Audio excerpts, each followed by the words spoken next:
बताने जा रहे हैं कि डाटा को माइग्रेट कैसे करेंगे। माइग्रेट के बारे में कोई बता सकते हैं? बोलिए। न्यू वर्जन, पुराने वर्जन से न्यू वर्जन में चेंज। देखो सुस्मिता जी ही ऐसा स्टूडेंट है मेरा जो 100 में 100% जवाब देती है। हम बार बार बोलते हैं कि बेउर से 7 लड़की आती है पढ़ने के लिए, सुस्मिता जी जो 100 में 100% कंप्लीट करके रखी है, प्रैक्टिस करती है, जितना बताते हैं उतना। अभी हम बताने जा रहे हैं डाटा को माइग्रेट करने के लिए। तो डाटा को माइग्रेट करना है तो डाटा मेनू में जाएंगे, और डाटा मेनू में जाने के बाद हम माइग्रेट जब तक हम नहीं करेंगे तब तक पुराने डेटा को इस वर्जन में हम ओपन नहीं कर सकते। जैसे मान लेते हैं मेरे ऑफिस में 18 साल का डेटा है, हमको 2007 को आज हमको ज़रूरत है, तो जब तक आप माइग्रेट नहीं करेंगे तब तक उस डेटा को आप ओपन नहीं कर सकते। तो माइग्रेट करने के लिए डाटा मेनू में जाएंगे और माइग्रेट पे क्लिक करेंगे, और अभी हम यहाँ पे जैसे ही एक्सेप्ट करेंगे पुराने डेटा को इस वर्जन में हम चाहेंगे तो लेटेस्ट वर्जन में कन्वर्ट कर सकते हैं। लेकिन मेरे पास में पुराना डेटा नहीं है इसलिए हम रोक रहे हैं। अगला है data audit new.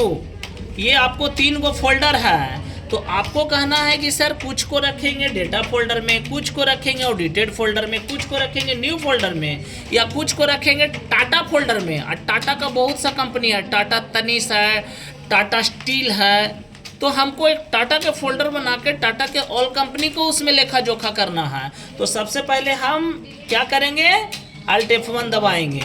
Alt F1 दबा दिए बुआ, आपको यहाँ पूरा सूची आ गया कि डेटा फोल्डर में कितना सारा आपको बुक्स ऑफ अकाउंट्स रखा हुआ है, कंपनी रखा हुआ है। वेट कीजिए, स्क्रीन और नज़दीक ले जाइए तब दिखेगा पूरा।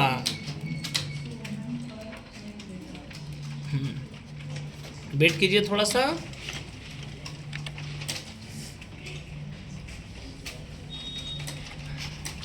आ गया। अभी हम कौन फोल्डर में है, कोई हमको आइडेंटिफाई कर सकते हैं?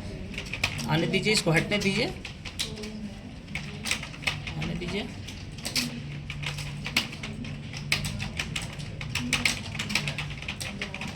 दिख जाएगा। चलिए इस पे वीडियो बनाइए, इसको भी शुरू। अभी देखिए, चलने दीजिए, रोक नहीं, चलने दीजिए, इसके खाली मोबाइल घुमाइए ना आप। अभी देखिए, अभी हम कौन सा फोल्डर में हैं? आगे हम लोग, आगे इधर आ जाइए। अभी हम लोग कौन फोल्डर, अभी हमको अभी जो है अभी हम लोग कौन सा फोल्डर में, अभी हम लोग जो हैं वो मान लेते हैं कि यहाँ से कंपनी को हम चुन लिए, ठीक है, कंपनी को ले लिए बुआ। अब हम Alt F1 दबाएंगे। अभी हम लोग जो हैं वो आने दीजिए, पाथ को आने दीजिए पाथ को। ये आपका कंपनी का कोड हो गया, ये आपका कंपनी का नाम हो गया, आने दीजिए। चलिए मोबाइल को इधर घुमाइए, टाइम नहीं बर्बाद करेंगे। अभी हम लोग कौन सा फोल्डर में हैं? डाटा फोल्डर में। लेकिन आपको कहना है सर डाटा फोल्डर में कितने बुक्स ऑफ अकाउंट्स हैं? 2 3 4 5 6 7 8। डाटा फोल्डर में कितने बुक्स ऑफ अकाउंट्स हैं? 8 है। नीचे वाला फोल्डर है इसलिए 8 नहीं बोलेंगे, 7 ही बोलेंगे। ये ऑलरेडी अपने में ही फोल्डर है, ये अपने में ही फोल्डर है। अब देखो बुआ, ये डाटा, इधर देखो, डाटा फोल्डर में इतना सारा बुक्स ऑफ अकाउंट्स रखा हुआ है। लेकिन आपको कहना है सर टाटा एक अलग फोल्डर बनाना है। टाटा में टाटा स्टील, टाटा तनिष जो भी है उसको हमको टाटा फोल्डर में रखना है। तो आप क्रिएट कंपनी में जाएंगे और फोल्डर के नाम क्या डालेंगे? फोल्डर के नाम हम टाटा डालेंगे। तो फोल्डर के नाम जो है वो हम टाटा डालेंगे, और अगर उस टाटा फोल्डर में पहले से डेटा होगा तो उसको ऑटोमेटिक उसमें ऐड हो जाएगा। वेट कीजिए, मेरा लैपटॉप ही स्लो हो गया है। चलिए आ गया ना, इधर देखिए, घुमा लीजिए खाली मोबाइल। देखिए अभी हम लोग डाटा फोल्डर में हैं, लेकिन मेरा लॉजिक और मेरा मैनेजमेंट है कि टाटा फोल्डर में हमको टाटा का ही सिर्फ प्रोडक्ट रखना है। जैसे टाटा स्टेनलेस स्टील, टाटा तनिष, सब टाटा का ही है, ये सब टाटा का ही है। तो हम क्या करेंगे, बैक बटन दबाएंगे और इंड बटन दबाएंगे, और यहाँ पे हम फोल्डर के नाम डालेंगे। क्या डालेंगे फोल्डर के नाम? हम फोल्डर के नाम ही दे देते हैं टाटा, सबसे बढ़िया। अब टाटा के कौन कौन से यहाँ पे इंटरप्रेस करेंगे। अब यहाँ टाटा फोल्डर में मेरा बुक्स ऑफ अकाउंट्स जाएगा, तो हम कंपनी के नाम दे देते हैं टाटा तनिष, जो भी है टाटा तनिष लिमिटेड, यानी टाटा फोल्डर का ही है टाटा तनिष, टाटा स्टेनलेस, टाटा स्टील जो भी है। अब इसको हम कंट्रोल से एक्सेप्ट करेंगे। तो ये जो मेरा कंपनी बना वो किस फोल्डर में चला गया? डाटा। कभी हम डाटा में खोजेंगे तो मिलेगा? चलिए अब Alt F1 प्रेस करेंगे और इंटर प्रेस करेंगे। अभी हम वेट करेंगे। अभी हम कौन फोल्डर में हैं? डाटा में, लेकिन हमको प्रमाणित किसको करना है? टाटा को। तो यहाँ टाटा लिखेंगे, यानी टाटा मालिक का जो है वो टाटा मालिक का जो है वो कितना कंपनी चल रहा है अभी तक के? आने दीजिए, प्रूफ कीजिए, आने दीजिए। देखिए एक चल रहा है ना, दिखा दिया ना कि टाटा फोल्डर के अंदर एक चल रहा है टाटा तनिष्क लिमिटेड जो भी है।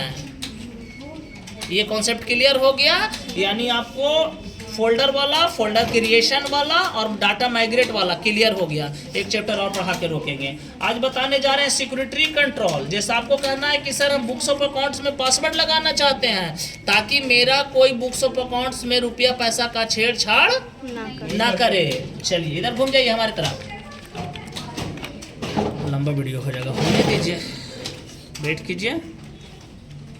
चलो वो टाइम बर्बाद करेगा। इधर घुमाइए माउस। देखिए सबसे पहले क्या करेंगे वो, हमको अभी क्या करना है? बुक्स ऑफ अकाउंट्स में पासवर्ड लगाना है। तो कहाँ जाएंगे? कंपनी मेनू में जाएंगे। और कंपनी में जाने के बाद देखिए यहाँ लिखा हुआ सिक्योरिटी, सिक्योरिटी पे यस करेंगे। पूछिए सर यहाँ यूजर आईडी किसका डालेंगे? अगर एडिट लॉग है तो यहाँ पे एडमिन का डालना होगा। यहाँ पे यूजर आईडी मांगेगा, इसको यूजर आईडी यहाँ पे डाल देंगे। अब देखिए आपको यहाँ पे एडमिन का यूजर आईडी पासवर्ड मांगेगा। जैसे मान लेते एक बिजनेस है, एक बिजनेस में 2 गो पार्टनर हैं और 2 गो अप्रूवल है, 2 गो मेंबर अप्रूव करेंगे। तो हम आप लोग के क्लास में क्लास दिए हैं टीडीएल का। टीडीएल के बारे में कोई बता सकते हैं? हाँ, टीडीएल जो है वो टैली का कस्टमाइज प्रोग्राम है। जैसे हम 2 गो पार्टनर हैं, हम चाहते दोनों अप्रूव करेंगे तब लेजर हिट करे, तो वो टीडीएल आपको बनवाना होगा। तो टीडीएल में दोनों का यूजर अलग होगा और एडमिन का यूजर अलग होगा। तो वो जो हम यहाँ पे सेट करेंगे वो किसका पासवर्ड देना होगा? एडमिन का देना होगा लॉक करने के लिए। अगर मेरे में 2 गो बिजनेस पार्टनर है, एक पार्टनर एग्जिट ले लिएगा, अब पार्टनर को चेंज करना है तो आपको कहाँ से चेंज होगा?